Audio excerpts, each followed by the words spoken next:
Assalamualaikum warahmatullahi wabarakatuh. Selamat sore pemirsa Jurnal Minang TV dan podcast.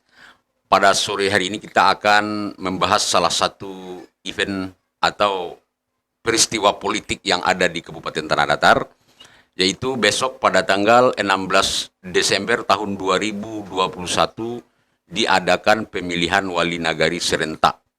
Nah, untuk membahas apa plus minus apakah Perbub atau Perda yang sudah ada di dalam pelaksanaan pemilihan wali nagari serentak ini, kami mengundang salah seorang dosen politik di IAIN Batu Sangkar, yaitu Bung Nopi Budiman MSI. Selamat datang. Selamat datang Pak Irwan. Ya, terima kasih sudah bergabung dengan Jurnal Minang TV.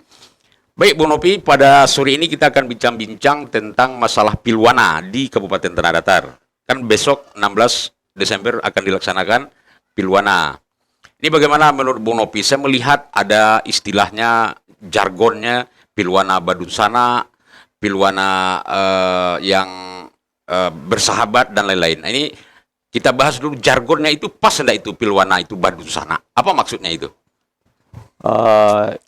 Kalau kita lihat dalam konteks kepemiluan, dalam konteks Pilwana, kemudian ada isu-isu lokalitas, nilai-nilai lokal yang kemudian dicoba dibangun dalam tradisi politik, itu hal biasa itu. Tapi jargon itu kemudian tidak hanya ditempatkan atau diletakkan pada sesuatu yang tidak punya nilai gitu. Ya. Dia harus punya sesuatu yang memang betul-betul di-create dari awal tuh semangatnya seperti apa.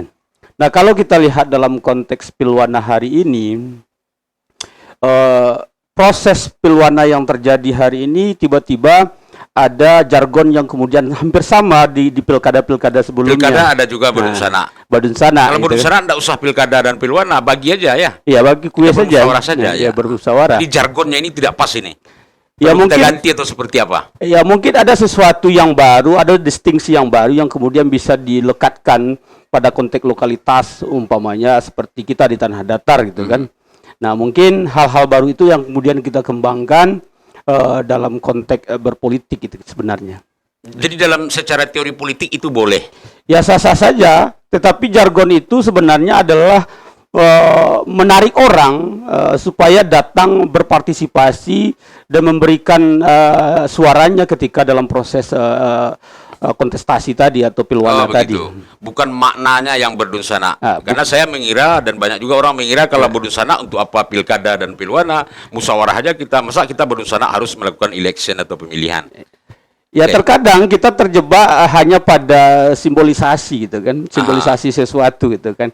Jadi sesuatu itu ketika dilekatkan satu simbol-simbol tertentu, apa yang sebenarnya ingin kita capai dari proses Pilwana ini sebenarnya gitu kan. Jadi jangan terjebak pada simbol-simbol yang kalau kata Pak Irwan tadi umpamanya, kalau misalnya dalam konteks pemilihan langsung, Pilwana ini dalam konteks pemilihan langsung gitu kan. Kenapa umpamanya jargon mendesak orang berkompetisi gitu kan? Iya. Tapi kompetisi itu kan setelah Badunsana itu biduk lalu kembang Betawi, proses Badunsana itu adalah proses kemudian ketika menurut saya ini selesai Pilwana itu terjadi. Tidak perlu ada sengketa. Nah, tidak ada perlu sengketa itu kan. Nah, kalau disengketakan berarti tidak Badunsana lagi. Ya, tidak Badunsana lagi. Nah, persoalan sekarang boleh tidak ada kecurangan? Karena setahu saya tidak ada Bawaslu-nya di Pilwana di Kabupaten Tanah Datar ini. Ini apakah sepanjang pengetahuan saya gitu kan, ada dalam konteks kontestasi pemilu kah, kemudian pilkada kah, kemudian pemilihan legislatif kah gitu kan, itu biasanya ada orang yang mengawasi terhadap, ada wasit gitu kan. Ada wasit. Ada wasit yang kemudian mengawasi terhadap proses kompetisi ini. Benar atau tidak? Benar, apakah tidak terjadi kecurangan atau tidak terjadi kecurangan. Nah, kalau misalnya kalau kita lihat dalam konteks saat ini antara ini saya tidak tahu juga apakah alasannya kemudian menetapkan antara penyelenggara dengan pengawas itu memiliki dua fungsi tugas yang sama. Dia di samping penyelenggara tetapi juga sebagai pengawas dari proses kontestasi ini. Nah, kalau kita lihat seperti itu ada dualisme tugas, pekerjaan yang dikerjakan oleh oleh penyelenggara maupun oleh orang yang bertugas dalam proses penyelenggaraan pilihan. Nah, pertanyaannya lagi, di dalam politik itu boleh enggak seperti itu? Ini kita Di dalam akan pesta demokrasi. dalam konteks itu biasanya antara pilwana dan penyelenggara itu seharusnya dipisahkan. Itu Harusnya kan. dipisah. Antara penyelenggara dengan pengawas itu punya porsi masing-masing dan kewenangan masing-masing. Mhm. Nah, jadi kalau misalnya terjadi proses pelanggaran-pelanggaran di dalam proses penyelenggaraan pilwana itu biasa atau pemilu biasanya ini pekerjaan kewenangan yang dimiliki oleh pengawas itu. Ya, penyelenggara memfasilitasi dalam proses tahapan-tahapan di dalam proses pemilu dan lain sebagainya. Oke. Berarti pemirsa kita dapat informasi bahwasanya untuk sebuah pesta demokrasi yang baik itu ada penyelenggara, ada pengawas. Jangan kalau di dalam sepak bola wasit boleh juga nendang bola kan begitu. Iya. Kalau ada main bola tidak ada wasit kan rumit juga. Iya kan? Iya, Tim seperti pemain itu. boleh melakukan pelanggaran. Iya. Nah sekarang di dalam demokrasi berarti kita baru mungkin setengah berdemokrasi barangkali ya. Ica-ica berdemokrasi. Oke, mungkin apakah setengah atau tidak itu urusan lain. Yang jelas itu yang terjadi di tanah datar selama ini dan mungkin besok juga akan terjadi. Oke, berikutnya Bung Novi. Dalam seleksi calon ke wali nagari itu apakah ada undang-undang yang memayungi calon maksimal itu 5 orang? Sekarang pemirsa kita akan melaksanakan pemilihan wali nagari sebanyak 21 nagari dan 4 PAW. Dari 21 nagari itu calon 93 orang. Berarti rata-rata 4,5. Kalau orang enggak mungkin kita bulatkan aja hampir 100 orang. Ya. Nah, lalu bagi daerah tertentu yang calonnya di atas 5 orang diseleksi oleh tim yang dibentuk oleh bupati. Nah, atau melalui dinas PPMDKB. Itu ada enggak undang-undang yang mengatur seperti itu? Apakah tidak membatasi hak politik masyarakat itu?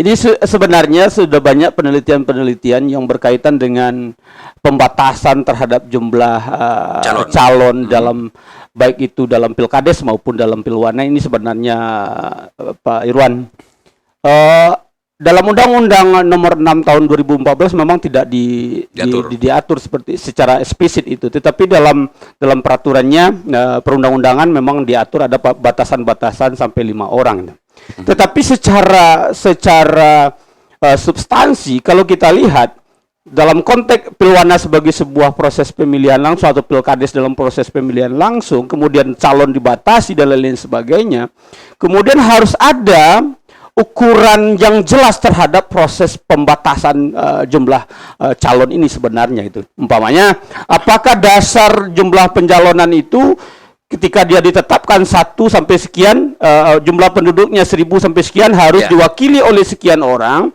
Nah, itu jelas itu kan. Kemudian umpamanya kalau misalnya kenapa dipukul rata? Ini kan persoalannya jumlah masyarakat nagari desa atau nagarinya sedikit. 1.000, 5.000, 10.000 sama aja. Sama saja dipukul rata gitu kan. Tidak ada keadilan di sana. Dari sisi hak asasi manusia, ada mungkin saja calon-calon yang memang betul-betul potensial, tetapi ketika ada proses pembatasan itu kemudian dia ingin mendaftar, tetapi karena hal-hal sesuatu yang lain, kemudian hak politiknya kemudian tertutup itu peluangnya. Dosa politik. Ada dosa politik yang kemudian bisa kita lihat dari proses itu. Nah, ya, sebentar Bung Novi, pemirsa perlu kita jelaskan ini. Ketika hak politik seseorang ingin menjadi wali nagari, dia punya kompetensi, tapi karena calon yang ada itu lebih dari 5, dia tereliminasi. Karena tes di kabupaten itu pakai wawancara. Yang namanya wawancara itu pasti subjektif, pemirsa. Belum ada standar ukuran. Dia digagalkan oleh si A, si B yang juga belum tentu urusan wali nagari. Nah, itu yang terjadi di tanah datar. Sebelum kita lanjut, kita rehat dulu, pemirsa. Baik, pemirsa Jurnal Minang dimanapun saja berada, kita lanjut dengan diskusi berikutnya, yaitu masalah mau dibawa kemana nagari ini. Yang jelas besok setelah ada hasil siapa pemenang wali nagari di masing-masing nagari yang 20 tersebut, tentu mereka akan dilantik pada bulan Februari 2022, dan yang paling penting adalah kemana nagari ini akan dibawa dan seperti apa. Untuk itu perlu kita jaring informasi seperti apa sih nagari yang baik dan wali nagari yang baik itu. Ini bagaimana pendapat Bung Novi ini? Apa yang harus dilakukan oleh wali nagari terpilih terlebih dahulu? Nah, prinsip pilwana atau pemilu sebenarnya menurut saya adalah dia bukan sekedar hanya pesta pora demokrasi. Betul. Tapi Pilwana adalah sebuah instrumen di mana terjadi proses dialog interaksi antara kandidat dengan masyarakat. Sehingga yang dibahas di dalam Pilwana itu sebenarnya adalah hal-hal yang berkaitan dengan soal penyelenggaraan nagari ke depannya. Pemerintah nagari, ya. Maka kalau kita lihat di dalam proses visi tujuan dari undang-undang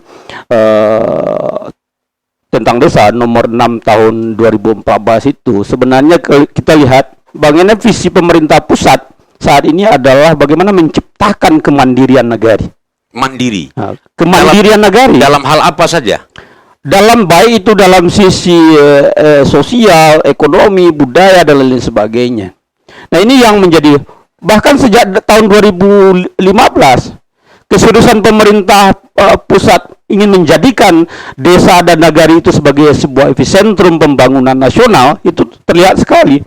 Kalau saya catat itu ada sekitar 66 sekian miliar untuk tanah datar saja, untuk alokasi dana nagari itu ada sekitar 66, sekian miliar yang diperuntukkan untuk tanah datar. Ya, oke. Jadi ini pesan yang penting ini pemirsa untuk wali nagari terpilih, jangan hanya petantang petenteng jadi wali nagari, pakai pakaian dinas, pakai motor dinas, tapi tidak tahu mau dibawa kemana nagarinya. Ya, kalau seandainya ada wali nagari yang tidak jelas mau dibawa kemana nagarinya, apa harus dilakukan masyarakat? Nah, ini yang saya sebutkan, karena untuk menuju pada kemandirian nagari ini itu berangkat awalnya dari proses politik ini. Political capacity-nya seperti apa? Proses politik itu ada pada Pilwana gitu kan. Ya. Maka seharusnya calon-calon yang lahir dari proses Pilwana itu dia harus memiliki 5 dasar sebagai seorang leader. Apa itu? Ya, menurut saya yang pertama itu dia memiliki regulatif capability itu. Kemampuan untuk mengatur, meregulasi.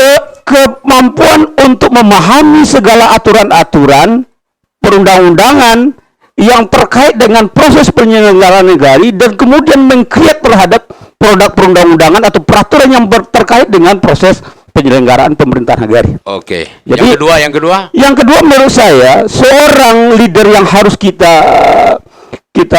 harus ada pada seorang wali nagari itu dia harus seorang entrepreneur capability.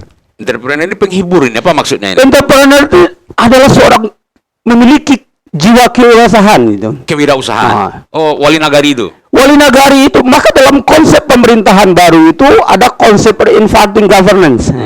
Jadi nagari saat ini, pemerintah nagari, wali nagari bukan sebagai pelayan, tetapi sebagai katalis gitu. Pengangkat.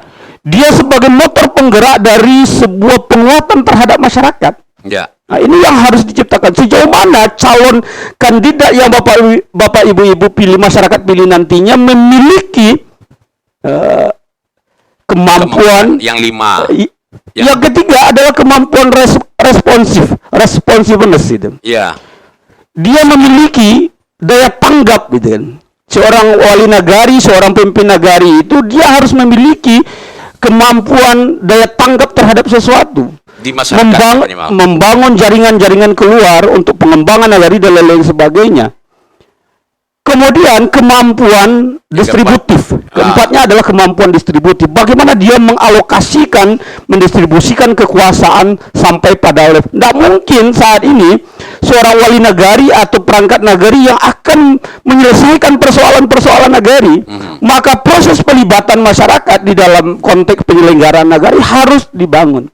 Maka ini yang menurut saya selama ini yang terjadi, kenapa di beberapa tempat nagari-nagari yang ada di Pulau Jawa umpamanya cepat berkembang, tetapi di kemampuan nagari kita itu menurut saya masih lambat dalam proses menuju ke kemandirian ini. Transformasinya terlambat. Kenapa? Karena 5 komponen tadi itu dia butuh apa di situ? Butuh keteladanan. Seorang pemimpin seorang pemimpin itu ketika dia dibekali dengan syarat-syarat penting tadi itu, dia harus dibingkai atau dikelilingi oleh yang disebut dengan keteladanan.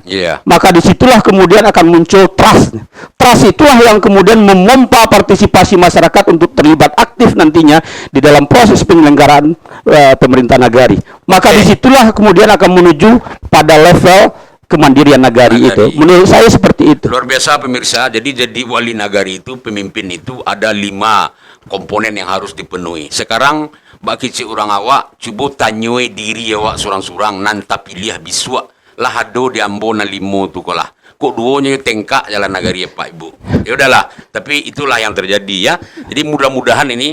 Nah, walaupun belum memiliki, apakah sebaiknya setelah wali nagari terpilih itu dibekali juga oleh dinas-dinas terkait atau seperti apa? Makanya dia tidak bisa Pak Irwan, tidak bisa lepas begitu saja. Ada semacam proses peningkatan itu. Ada proses di mana pemerintah daerah juga umpamanya memberikan sebuah dukungan-dukungan yang sangat kuat terhadap proses percepatan, karena wajah tanah datar khususnya, baik dan buruknya wajah tanah datar itu akan terletak pada baik buruknya nagari. Jadi nagari saat ini 75 nagari yang ada di tanah datar itu akan menjadi cermin bagi wajah tanah datar untuk 5 tahun ke depan. Nah, ini prinsipnya. Maka saya kadang-kadang melihat ada semacam overlap gitu kan. Kadang-kadang satu instansi itu bekerjanya tidak kolektif kolegial gitu. Jadi sebenarnya umpamanya dinas pendidikan punya program, dinas Keperindak punya program UMKM itu. Padahal di nagari ada Bumna. Kenapa Bumna Banti Suri? Kenapa tidak dipusatkan kegiatan itu semuanya? Kemudian penguatan terhadap proses ekonomi masyarakat nagari melalui Bumna itu. Ada di pariwisata ada Darwisnya itu kan. Pok Darwisnya umpamanya. Ini yang kemudian kalau kita kolaborasikan seluruhnya menjadi satu kegiatan bersama untuk penguatan terhadap nagari, bagi saya akan cepat perubahan-perubahan yang akan terjadi di Kabupaten Tanah Datar. Ini yang belum terjadi nampaknya. Ada semacam jadi orang sekarang baru candu jadi wali nagari. Mungkin 93 orang yang mencalonkan saat ini bagi saya ini kita tidak boleh perlu kita teliti. Iya, ini perlu ya dari kita sebagai kelompok di middle class, umpamanya kelas menengah, selalu ingin memberikan pendampingan karena ini adalah soal pertaruhan harga diri kita juga sebagai kaum kelas menengah yang memiliki fungsi pengawasan dan fungsi memberikan masukan terhadap nagari itu sendiri dan pemerintah daerah. Betul. Jadi ya Pak Wali dan calon Pak Wali yang akan terpilih rupanya di wali nagari itu tidak gampang. Syaratnya saja itu mungkin lebih berat dari calon bupati saya lihat. Saya baca syaratnya itu karena saya lihat peraturan. Untuk jadi bupati tidak seberat itu. Tapi kadang-kadang kesejahteraannya juga tidak diperhatikan. Jadi pemerintah mestinya tidak menekan wali nagari dengan segala tuntutan pekerjaan dan tanggung jawab. Tapi kalau boleh kita bicara di Tanah Datar itu sampai hari ini tunjangankah namanya, honorkah namanya, yang halal lagi baik menurut undang-undang dan agama itu hanya 2.500.000. Itu kan kalau kita bagi per hari tidak sampai 100.000 rupiah. Ini mohon maaf, ini tim TAPD, DPRD ini gaji wali nagari itu 2.500.000. Tukang bangunan itu gajinya 90 sampai 100.000 per hari, itu 3 juta. Ini dipikirkan juga ini. Baik, kita rehat sejenak. Baik pemirsa, rupanya diskusi tentang wali nagari ini tidak akan pernah terhenti ini.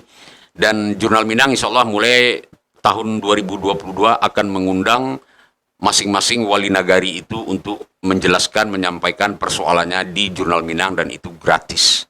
Nah, semoga daerah Tanah Datar ini lebih baik. Dan sore ini terima kasih Bu Nopi sudah hadir dan terima kasih Pak Irwan sudah mengundang. Ya, tidak bosan-bosannya untuk memberikan pendampingan kepada nagari karena sebagai dosen politik ya harus bicara tentang politik. Nah, ini nagari ini menarik ini. Bila pemirsa kita sambung pada kesempatan yang lain nanti di tahun 2022 karena sebentar lagi kita akan memasuki tahun baru. Semoga wali nagari yang terpilih itu juga mampu berbicara di depan publik. Assalamualaikum warahmatullahi wabarakatuh. Waalaikumsalam warahmatullahi wabarakatuh.